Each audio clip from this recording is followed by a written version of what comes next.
Welcome back to The Factor Uncensored. Kim Kardashian is supposedly worth $1 billion.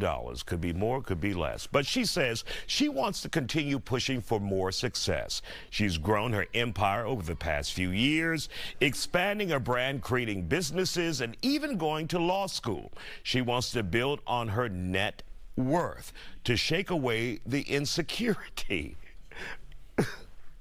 Again, is $1 billion more than enough for one person? Joining us for this discussion, Patrick Jones, CEO of United Cyber Partners, and the Lewises are back again here on The Factor Uncensored. So, Patrick, should there be a limit on wealth growth? I mean, we're talking about Kim now, right?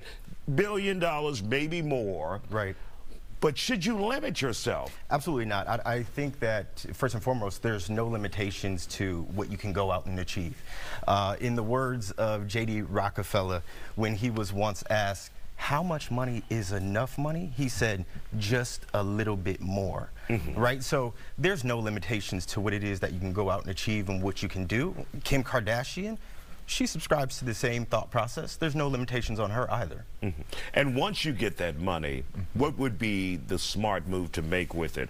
Are we talking about giving back? Are we talking about continuing to build your family's wealth? What? I think it's a combination of both, right? Giving back is paramount. However, building upon your family name and your family wealth, that's something that you should do as well. I think that's your responsibility to do that. So it depends on the mind state that she has, but at the end of the day, if it's me, right, sitting in her scenario, I'm going to continue to build upon my family name and my family wealth, right? So I'm going to diversify. I'm going to go out and create different streams of revenue, right, and go from there. So. All right. Darren and Monica Lewis, is there such a thing as greed and wanting too much? Yes, there is. There's a thing called greed. There's a thing called excess. Like he said, it's rooted in something. Right. And so once you find that source, then that's where you can address that need to overcompensate, you know, to overindulge. And we all have some part of our life that we overindulge in. It could be shopping for some. It could be business ownership or that sense of power that you may get. You know, like you were talking about those insecurities. We're not quite sure what they could be because to everyone else, she seems to have the perfect life, going right? on. But think about this. You're on 100, you know, you're on 24 hours a day. You're on 100 different platforms at any time. The moment they say your name, people have an expectation for you. So that insecurity could be the fear of failure. That fear of not achieving or living up to these expectations, even though you enjoy the success, but the weight of it all, you know, has to take some kind of toll on your mental capacity. So this idea of greed, this idea of excess and indulgence sometimes could be the way that you cope with that insecurity. And so I think you have to save a little bit of space for grace. And Monica, is this more about money or more about psychological issues? Because the moment you say something, the moment you do something, the moment you make another $1 million, you get instant response from the public. And you're reading that because you're accessible through social media. Right. I don't think it has to do with having more money. Like Darian said, it's more of something deeper because the insecurities was not clearly defined what that is.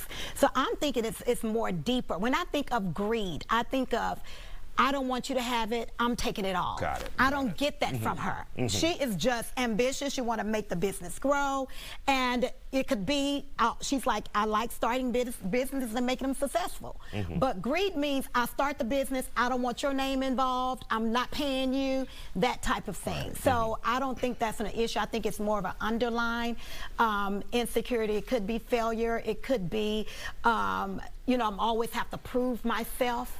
Or I may be a perfectionist, and or I just want people to know that I'm much more than my beauty. So I go into law school, I do this, I do that. And so I think it's more psychological. And Patrick, would that be your assessment as well? It's more than just about money for Kim K.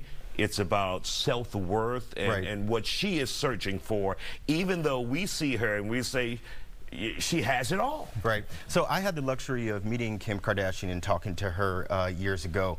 I think what we're not talking about and what we're kind of missing is the fear of losing it all, right? Being at the peak, the pinnacle, the mountaintop, right? And that typically happens to reality stars. Exactly. So I think that's where the insecurity lies. And then we look at her husband, right? Kanye West. He's going through some financial issues, right? And he's lost his net worth significantly. So I'm sure she's looking at that, and it's a combination of, you know, I'm Kim Kardashian and I have to achieve at this massive level, but what happens if I lose it all, right? All right. Thank you guys for joining us here. You guys have 2 segments. You gonna send me a check or something? You should send us one.